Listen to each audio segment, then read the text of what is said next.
Кыргызстанда эмне маанилүү саясатпы же өндүрүшпү? Реалдуу сектор өкүлдөрүнүн пикирине караганда, эгерде өлкөбүздүн өндүрүшү өсүп, инвестициялар келип, социалдык объектилер курулуп, пенсия жана жөлөк пулдардын кечиктирилбей, учурунда төлөнүп туруусун каалаган ар бир жаранга ушундай суроону бериш керек. Бүгүнкү күндө Талас облусунда кээ бир саясий кыймылдар элди кызытып, ар кандай чыгымчыл иштерди уюштуруп, жер үй алтын кенжерин иштетпөөсүнө каршы чыгышууда. Талас облусундагы алтын кенжерин иштетүүгө тендерди Орусиянын компаниясы жеңип алып, келишим боюнча Кыргызстандын бюджетине $100 миллион которгон. Бул акча биздин өлкө жана бюджет үчүн аз эмес. Ошондуктан бул каражаттын бюджеттен кайрадан чыгышы эч кимге пайда алып келбейт. У нас народ избалован анархией. Биздин калкыбыз анархия, ахлократия жана ар кандай кыймылдагы бейөкмөт уюмдар менен ыксыз эркелеп кеткен. Жеке кызыкчылык менен мамлекеттин кызыкчылыгын, аймактын кызыкчылыгы менен жалпы Кыргызстандын кызыкчылыгын айырмалоо зарыл. Эгерде бул кызыкчылыктарды эске албай, жеке айылдын же аймактын кызыкчылыктарын ойлосок, анда мындай мамлекет болбойт да. Интерес отдельных айыл или регионов, тогда такого государства не бывает. Көз карандысыз экономисттер бүгүнкү күндөгү өлкөбүздөгү ири инвесторлордун маселелери туура эмес чечилип жаткандыгын бир ооздон айтышууда. Саясий тузактардан чыгуу үчүн инвесторлор жок жердеги эң жогорку кирешени көрсөтүшү керек болууда. Кыргызстандагы абройлуу жана атактуу кишилердин көпчүлүгү да кумтөрдүн саясатташып кеткендигин белгилеп жатышат. Буга карабай стратегиялык гигант иштеп келатат. Тилекке каршы бийлик тараптагы жана ар түрдүү эл өкүлдөрүнүн жеке кызыкчылыгына карабай иш кына алдыга умтулууда.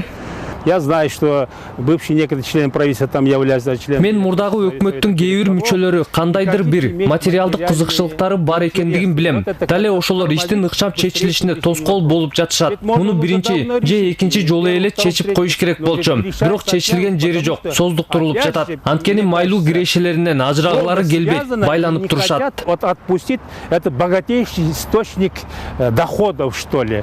Геологтордун айтымында Кыргызстандын Тоо-Кен тармагын адистерден башка ар ким башкарып келди. Экономикалык реалдуу сектордо саясий маселелер сыяктуу чечкенде адистер эмес, жеке кызыкчылыгы бар адамдар башында турду. Кыргызстандын Тоо адистери биринчи кезекте иштин көзүн билген адамдар. Бул кесип кооптуу жана өтө ыклас коюп, көңүл бурууну талап кылат. Аларга бош сүйлөгөнгө болбойт. Тоо-Кенчилер бул тармакты сактайм дегендердин кээ бир кен жерлерди жабууга чейин барып жатышкандыгын айтышууда. Те, которые говорят, что нельзя добывать золото. Алтын кен байлыктарын казууга болбойт дегендер. Алар экономиканы, жашоону түшүнбөгөн эл бузарлар. Ошондуктан Тоо-Кен тармагын иштетүүгө тыюу салгандарды элге каршы аракети деп билебиз. Аларды элдин саясаттын колдобогондугу үчүн жоопкерчиликке тартуу керек.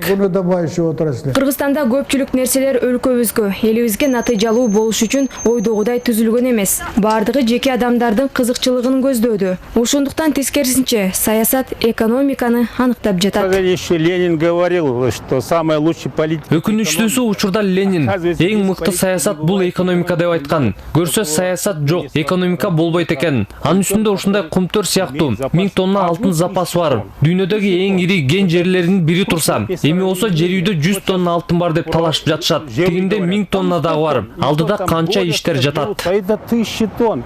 И впереди сколько дел.